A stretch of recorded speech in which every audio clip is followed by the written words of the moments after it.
Bonjour tout le monde. Vu que j'en ai discuté sur circuit avec des amis, j'ai eu la curiosité en revenant de regarder les chronos que m'avait capturé mon GPS 10 Hz, Garmin Glow, sur le circuit de Alès. Sachant que quand je l'active habituellement, je me fous totalement des chronos, je vais être franc, on est en loisir, hein, donc ne serait-ce que logiquement par les conditions d'un roulage loisir, qui n'est pas les conditions d'une course, qui n'a pas ses risques à prendre, etc. Les chronos pour moi c'est secondaire, hein, tant qu'on prend son pied. En général donc je l'active juste moi pour pouvoir incruster la vitesse précise et le tracé, le positionnement précis de ma voiture dans mes vidéos. Donc là exceptionnellement on en discutait, j'ai vu que j'ai eu un bon feeling. Depuis que donc j'ai sur le moteur stock de ma Clio j'ai monté des pièces allégées, le Villebrequin rigide allégé de 800 grammes et le volant moteur, c'est un volant moteur stock que j'ai fait allégé de 800 grammes. Je tenais à pas monter un volant moteur allégé de plus de 2 kg comme il peut en exister, comme j'ai eu, parce que je trouve que ça fait trop forcer le moteur, ça sert pas à grand chose.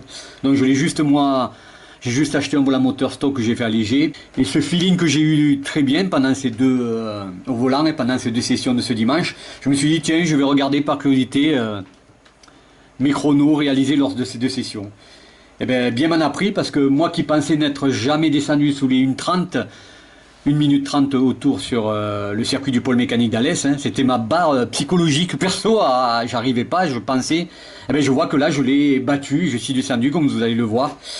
Et je fais donc cette vidéo pour prouver ça. D'abord pour moi, pour me le garder en souvenir, pour le mettre sur ma chaîne YouTube, qui me sert un peu de journal personnel, et qui est la chose qui restera de moi quand je ne serai plus là, de cette expérience que je partage et j'espère profite à d'autres passionnés. Parce que bon, il faudra bien que ça arrive un jour, hein. Un jour je partirai comme tout le monde. Hein. Donc je m'en sers avant tout pour moi, hein, pour me faire ce journal numérique personnel. Mais aussi, je l'avoue, parce que si j'avais mis qu'une photo d'écran de la capture de mon logiciel, certains auraient pu crier, j'en connais, que j'avais modifié la photo, qu'elle était modifiée. Non, non, hein. Je vous assure que ce n'est pas modifié, que j'ai jamais été un tricheur, et pourtant je suis un vieux gamer de jeux vidéo. Hein. Je vois pas l'intérêt de tricher, hein. Moi je pourrais pas en plus me regarder dans une glace, et puis je saurais que les temps que je donne ou le truc que je donne est faux, donc j'en verrai pas l'intérêt, c'est pas à 53 balais que je vais commencer à ça. En tout premier, petite parenthèse, je capture avec un GPS 10 Hz Garmin Glow, une petite boîte de haute technologie qui a l'avantage de trianguler et sur le réseau US GPS et sur le réseau russe Glow. Donc on a toujours au minimum 3-4 satellites accrochés. Pourquoi GPS 10 Hz? Parce que les 10 rafraîchissements par seconde sont un minimum pour avoir des données fiables et justes, et précises au plus juste, quoi. Si vous faites par exemple une capture avec juste la puce 1 Hz de votre smartphone, donc qui calcule et rafraîchit les calculs une fois par seconde, dites-vous bien que c'est du folklore, c'est un gadget qui vous est eu au mieux, quoi, mais ça ne témoigne pas de la réalité. Et je dirais que, pour avoir souvent contrôlé, ça témoigne de la réalité de manière optimiste. Hein. Par exemple, si vous êtes à 120 sur votre puce GPS 1 Hz, un GPS 10 Hz ou un Alphano, qui est un système magnétique, vous donnera peut-être 2-3 km/h de moins. Et c'est pareil pour les temps. Hein. Certains pensent faire des 1:31, alors que sur un GPS de course 10 Hz comme le mien ou sur un Alphano, ils sont à 2 voire 3 secondes au-dessus en réalité. Donc tout ça pour dire que je capture avec ça, relié en Bluetooth à ce smartphone que vous voyez là, qui est un très bon smartphone, qui est que je garde, vous voyez, comme l'écran est cassé, c'est un Samsung, je le garde pour capturer mes données sur circuit, parce que je me dis que s'il tombe, ça sera pas pire que ça, c'est un bon vieux smartphone. Donc il est relié avec ce Garmin Glow 10 Hz. Il doit être à 20 cm de lui dans la voiture, autant dire que c'est presque une liaison filaire. Et j'utilise donc l'application, moi, Harry Lapse Timer. J'ai acheté il y a des années déjà la version la moins chère. C'est génial comme petite application, c'est fait par un Anglais. Une fois qu'on l'a acheté, les mises à jour sont gratuites. Hein. Donc je voulais vous montrer ça, c'était la petite introduction. Je vais donc montrer mon meilleur temps lors de ce dimanche... ce matin, dimanche matin 5 septembre 2021, hein, où pour la première fois, puisque comme je vous l'ai dit, je ne regarde quasi jamais mes chronos, Alors peut-être que c'est arrivé avant, mais je sais pas. J'ai en fait, alors que moi je disais que j'avais jamais réussi à faire moins de une 30,98 ou une 31,08, je me rappelle plus.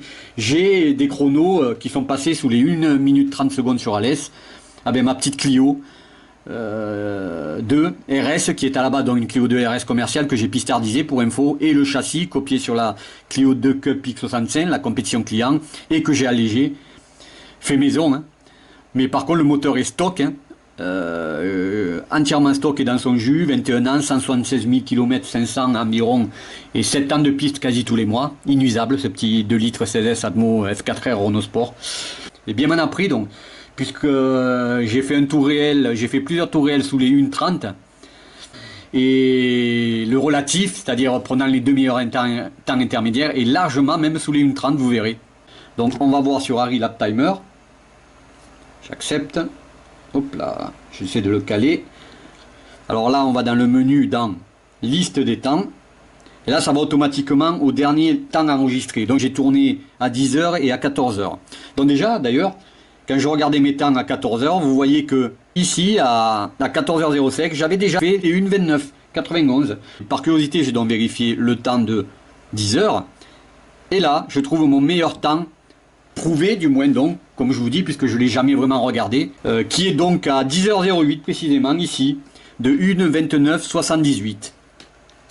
Ça me permet de voir que donc j'avais une moyenne supérieure à 100 km/h, puisque 100 km/h,2 sur le circuit, et ça me permet aussi d'affirmer maintenant, si on veut faire moins de 1 minute 30 secondes sur le pôle mécanique à l'aise dans le sens horaire, le sens normal si je puis dire, il faut automatiquement avoir une moyenne au moins supérieure à 100 km/h.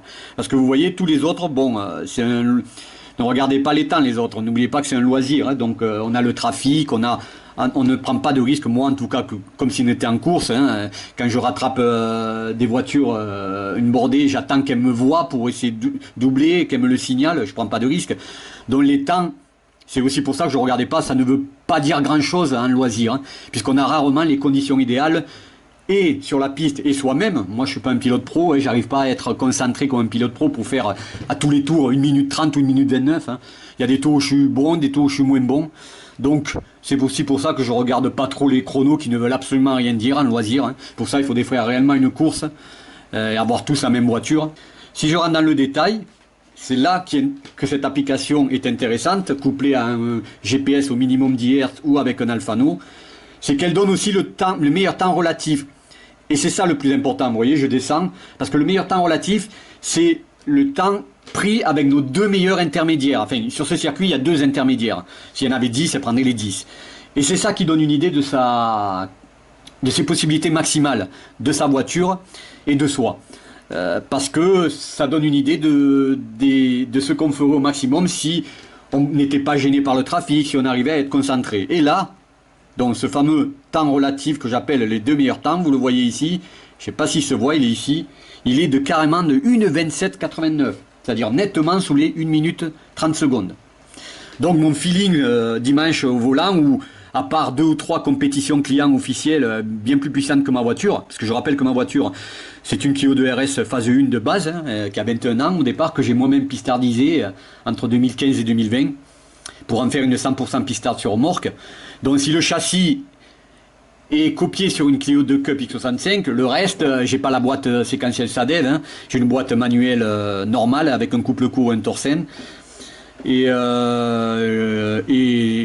je l'ai surtout allégé, c'est ce qui m'a permis, parce que moi j'ai pas de règlement, malgré tout, je précise qu'elle a un arceau, 6 points soudés, donc il y a du poids en plus, il y a une 45 kg de poids en plus, que je pourrais supprimer normalement, mais il vaut mieux un arceau. Malgré ça, donc je vois que j'ai fait une 27,89, enfin que c'est mon meilleur temps possible, en prenant donc mes 2 meilleurs temps intermédiaires. Et là je suis, je vous l'avoue, resté sur le cul. Et même si, regardez les chronos n'est qu'un challenge personnel, hein, je ne me compare pas aux autres, d'abord, comme j'ai dit, parce qu'en loisir, on n'a pas la possibilité de se comparer aux autres. Ce n'est pas des conditions de course, on n'a pas la même voiture, on n'a pas les mêmes expériences. Moi, je suis, je vous l'avoue, fier de moi au niveau personnel, parce que je suis largement sous les 1,30 dans les faits.